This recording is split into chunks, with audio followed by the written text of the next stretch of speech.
Happy Monday, everybody. I hope your weeks start off great like mine is. We had some ultrasounding I did yesterday, and at some point I'll probably make a video about that, but it's something I probably need to have my wife or somebody else record while I'm doing it because there's no way to ultrasound and record yourself reliably. But there was some follicle development in some of these females that was faster than I expected. So I'll show you a couple of those females. It's feeding day as well. So we're getting there. We also have a couple clutches that are due here any day. This female looks like she's kind of getting ready. She's due around the 26th, and today's the 22nd. So within a couple days, she should have a big clutch. So we should get visual leopards or visual clowns that are potentially pastel leopard, odium blade. They'll be het pied if they are. If they're not het clown and het pied, they'll be visual clown het pied, and they're also going to be pos het MJ axanthic. And this girl is a few days behind, and we should be getting our ultramels that are going to be pos het pied out of it.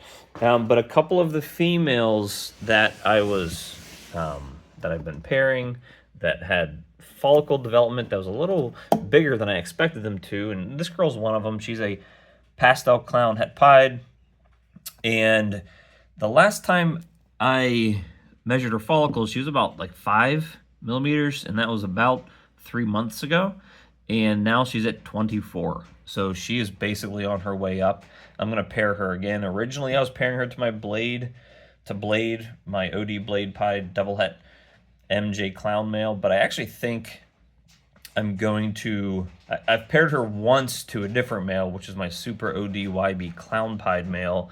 And I think I'm going to finish out pairing him up to her. I didn't start with him because he wasn't ready when I started pairing her, but now that he is, and now that he has locked with her, I'm going to finish with him and maybe just try to get, basically she's going to be dual sired. I'm just going to hope that he works out. So that way, at the very least, I'll be getting visual clowns out of that clutch if he ends up siring it. So everything will be visual clown at the very least, and het pied, and 50% of the babies should be clown pieds.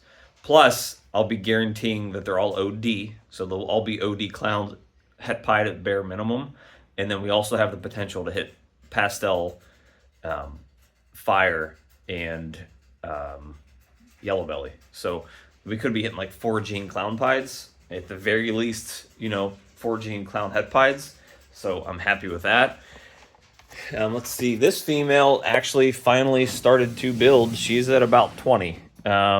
And again, I was originally pairing her to a different male who is a pastel OD YB leopard pied het clown, but I actually paired her to that same male, the super OD YB fire clown pied male, because what she is a Leo Firefly clown het pied. She did actually, I sent in her shed, so she did prove out het pied.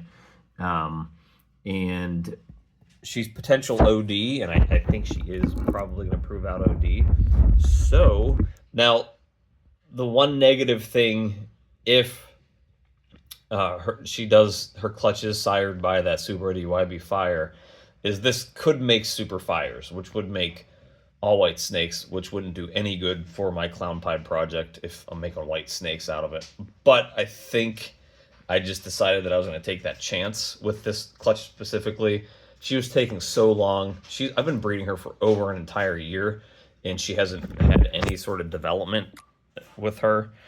So I decided that, well, it's just time to figure out what we can do to get this girl to go. So I started pairing up to the other male, and I don't know if it's coincidental or if he was the reason, but she did start to grow in follicle size. She was about at 12 forever. She kind of went between 12 and 15 for a long time, and now she's up over 20. So I'm going to continue to pair her to the Super OD YB Fire Clown Pied and just hope that I get good luck with the odds in that clutch.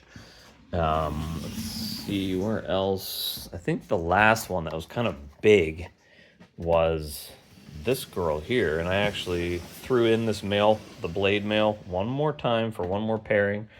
So this girl, again, she kind of started growing follicles really fast. I think she's at 30 millimeters right now, and she was about at 10 or 12 back in January.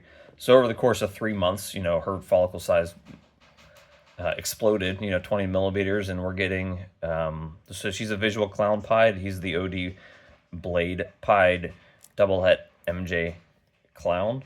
So we're hoping for OD blade clown pieds that are pos het MJ.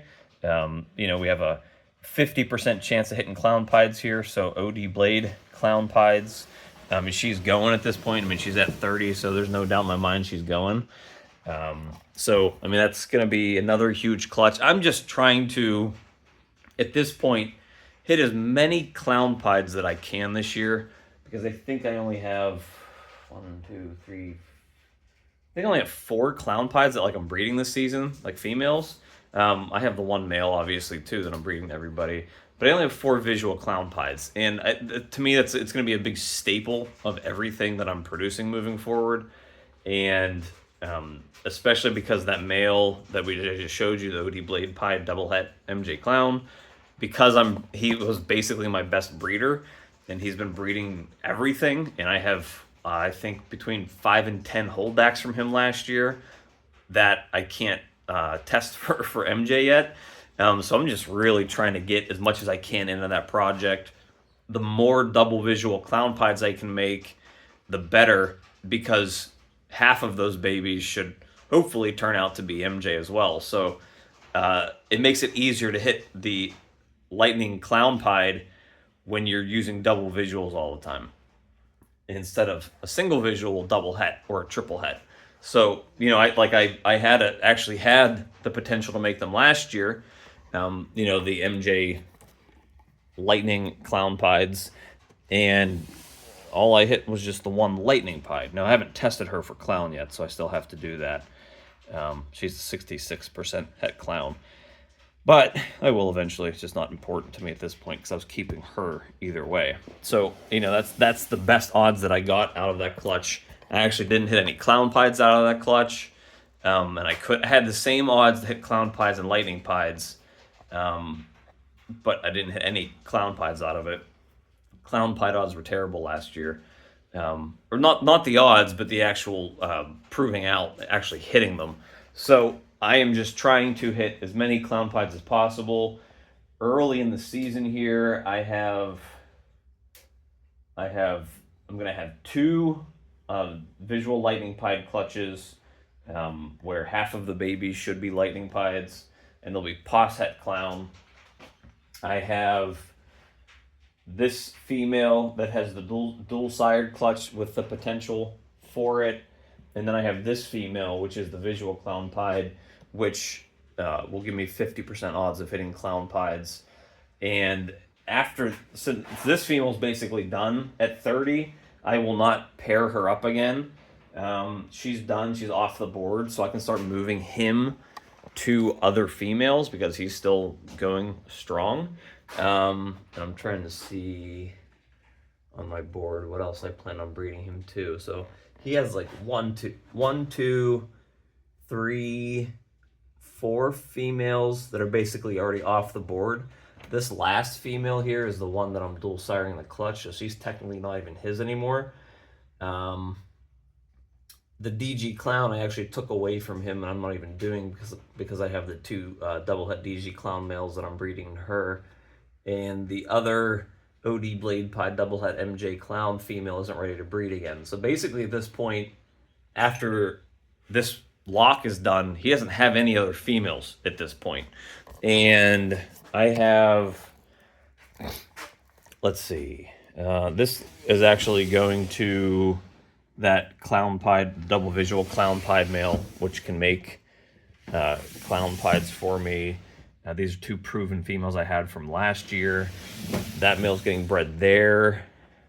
Let's see, I have this female who is ready to go. She's a clown het pied. This female is actually locked up with the other male, so she's pied het clown. And this female is also clown het pied. I can't imagine she's building follicles, And I measured her yesterday, and I was having a hard time actually finding the follicles and didn't see anything. So I don't know about her. They're all of size, ready to breed. So I'm hoping that I don't know where else to put him at this point. I might actually start giving him time off and not breeding him right now because I don't want to make any mistakes with him. He was such a good breeder, and he's so powerful being a triple recessive snake that I want to make sure maybe just to get him back on food and get him back, healthy so that when I have something else that I need to breed him to, I can. Now that my younger snakes, like that Super OD clown pied male, is ready to go, he can just, start taking over anything else that I was trying to do that was clown pied because he's double visual and he's a Super OD. It's very important to kind of just start getting him into projects. The last thing, let's see what we'll do on this video is I can show you these eggs. Now this is the potential like 7 or 8 gene ultramel posset pieds that we have going. They should be hatching here in about a week, but I wanted to show you. So I rolled back the press and seal a little bit there. And as you can see, the eggs are starting to sort of desiccate there a little bit, which means they are getting ready to hatch. So we are good to go. I'm probably actually going to remove the press and seal here in a couple days completely. It doesn't need to be on there anymore. Once you start getting towards the end, and actually I feel like it kind of helps to kind of even let the eggs start to be a little less moist, maybe kind of dry them out a little bit as they're getting towards the end. So we'll see. I might take this off, I might not. But yeah, those eggs are due. They're still looking good. These are those giant, massive eggs. As you can see here in the egg tray, how big they are. There's like 2 or 3 of them.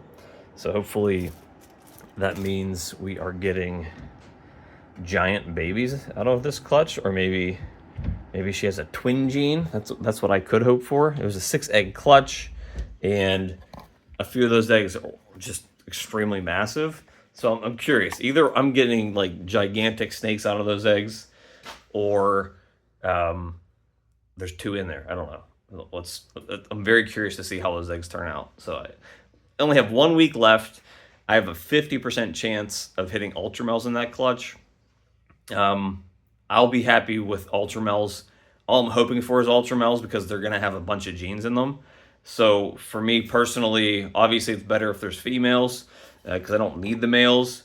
But if there are males, that's okay because they're going to be great looking snakes that are going to sell well for me too. I'm kind of at the point where I need to make nice holdbacks, but I also need to make sure that I'm producing enough snakes that are of high quality so that I can see some better returns on the ones I actually do sell. So it's a it's a kind of a gamble either way because I can't keep everything because at some point you need to sell stuff. And I kept so much from last year, probably 40, 50 snakes, and that was probably, I don't know, probably 40%, 50% of what probably 40% of what I produced, which, is a big hit in the pocket if you think about what your sales are supposed to be. Because I kept, 40% of the snakes I made, and those were the best snakes. Like, I kept all of the best snakes I made last year. So, I probably could have doubled what my sales were last year if I sold those that smaller percentage of snakes I kept, or maybe even more. Probably could have made more off of that because they were all basically double recessive projects. But that's such a powerful base for me that in a year, when those females and males are ready to breed, everything I'm going to have that's breeding is going to be double recessive. Most of them are going to be single visual hets, but that's still crazy because I still have 10, 15, 20 females this year that I'm going to be breeding that are single recessive. So, that's sort of what you have to do. You just have to keep building up all of that stuff. And make sure you're making better pairings every year. Make sure you're making better holdbacks every year so that your floor, the worst stuff you're making is still pretty nice. And I'm already at that point, but every year you just keep building on that to the point where, that's where Justin's at. Justin's not making garbage snakes anymore. Not everybody can do that. Not everybody can afford that. He's also been doing it for 20 years. But the amount of progress I've made in 6 years has been huge. I was making blue-eyed Lucy's 6 years ago, and that was my best snake. My best snake this year is going to be lightning pied het clowns, or potentially DG clown pies, triple visuals. So I mean that's a long shot, but that's what my best odds are this year. Is probably triple visual DG clown pies. So again, a long shot, but potential. So that's it for today. I need to get this video posted and actually start feeding, because feeding usually takes a long time. But it's going to be an exciting week. I have maybe 2 clutches that are going to get dropped. That clutch should be hatching. This lightning pied female should be due in about 2 weeks. I'm hoping this lightning pied female has her pre-lay shed within the next few days. So we have a lot of stuff going. We have 2, 3, 4, 5, 6, 7, 8. I'm basically expecting, I have 8 females that I basically know are going at this point, that are ready to go. This clutch that I have in the incubator, what number was this? That's number 5. So, I'm 13 clutches by the time all of these females actually go and lay their eggs. So that's a pretty good start so far. I mean, I would assume by the end of May, most of these females will have their pre-lay sheds, and most of them will probably actually have laid their clutches by then. And then, it's just working down the line and making sure all the other females are ready to go too. So we will see you tomorrow.